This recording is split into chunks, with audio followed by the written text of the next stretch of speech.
Olá para todos, estamos aqui mais uma vez. Eu sou o pastor Ricardo, da Igreja Presbiteriana do Brasil. Aqui é o pastor Zé Carlos, da Igreja Batista Reformada ADOS. Hoje nós vamos falar qual que é a diferença que existe entre os batistas e os presbiterianos. Reverendo, qual que é a diferença dos batistas? Como é que é a origem deles? Como é que é? A verdade é que existe uma certa confusão, porque eles sempre querem colocar os batistas como tendo vindo dos anabatistas. E a verdade é que a cisão que houve ali na Inglaterra foi justamente porque os batistas particulares, que são os batistas reformados, desde o princípio eles se preocupavam com as confissões, eles seguiam então de fato a teologia reformada. Eles então, nessa cisão que houve, eles nunca tiveram nada a ver com os anabatistas em si. E hoje em dia nós temos muito mais batistas gerais, no caso que são os batistas arminianos.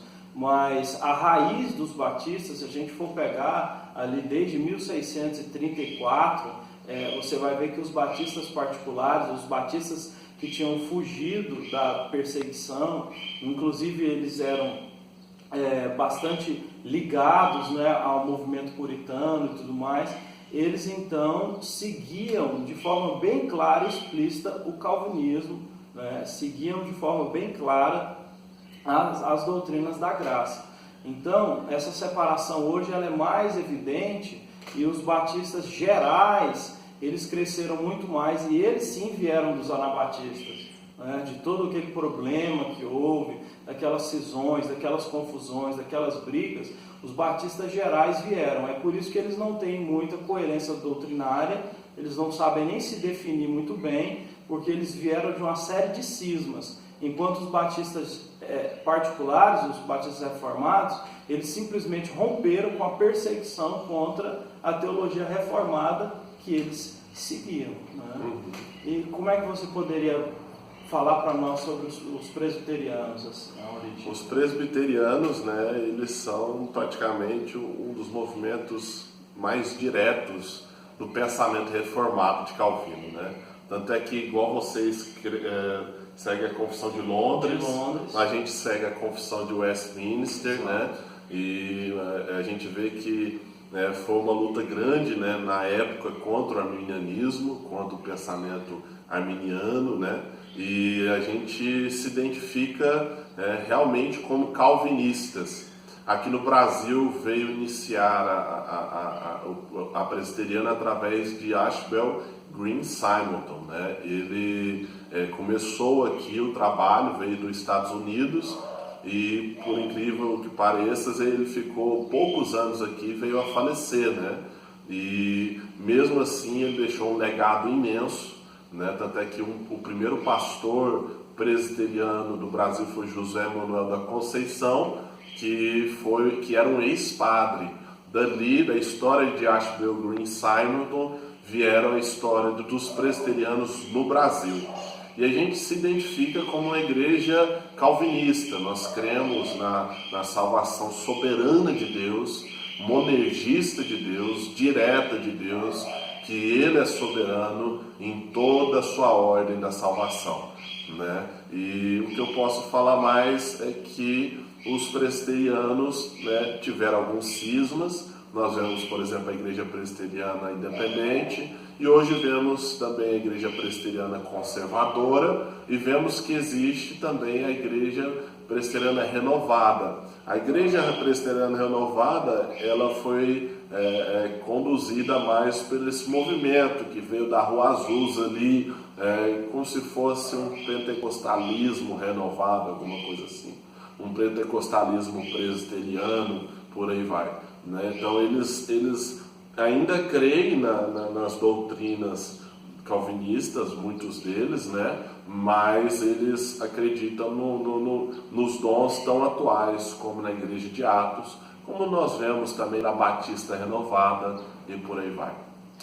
E uma coisa importante que eu acho citar sobre as igrejas batistas é que uma igreja batista reformada, a convenção dela é diferente de uma igreja batista, inclusive da tradicional ou da neopentecostal. Então, por exemplo, nós estamos ali na igreja e nós estamos, então, interligados com a Convenção Reformada, e a Convenção Reformada precisa subscrever todos os pontos de fé reformados e calvinistas. Então, nós cremos na relação monergista, cremos nos 5 pontos do calvinismo, nós cremos nas 5 solas. Então, de fato, nesse ponto, não existe nenhuma separação.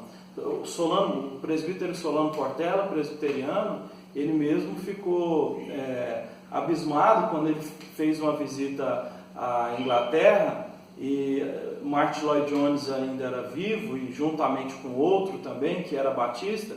Ele se surpreendeu porque ele por ver no Brasil que existem tantos batistas neopentecostais, ele não sabia que existiam batistas doutrinariamente maduros.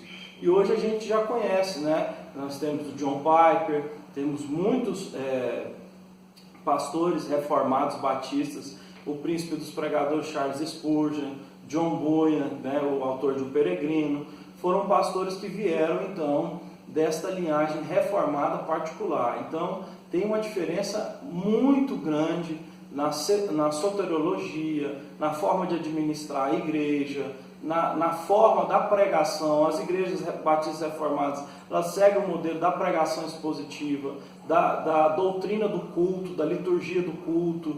Então, existe uma série de coisas que para nós é muito valiosa, as confissões de fé, principalmente porque nós damos valor a todas as confissões de fé que então foram tragas até nós, como a confissão de Westminster também, a confissão de Londres, a confissão helvética, a confissão belga, os cânones de Dort.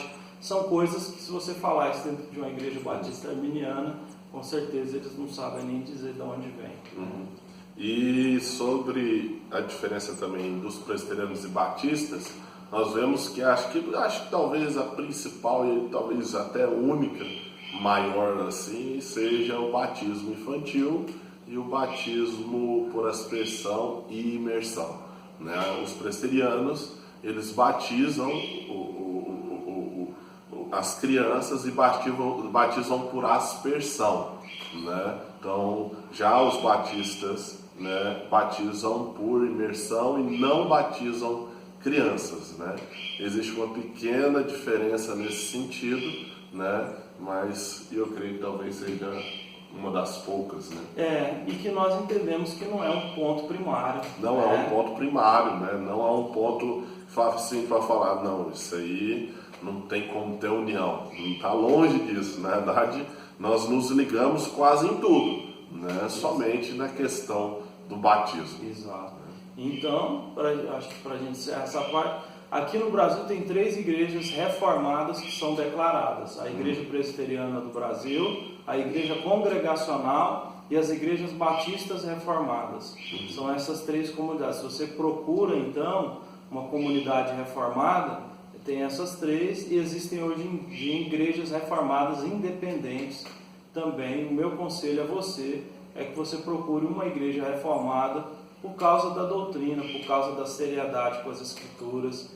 Isso é muito importante. É isso aí, muito obrigado e até mais.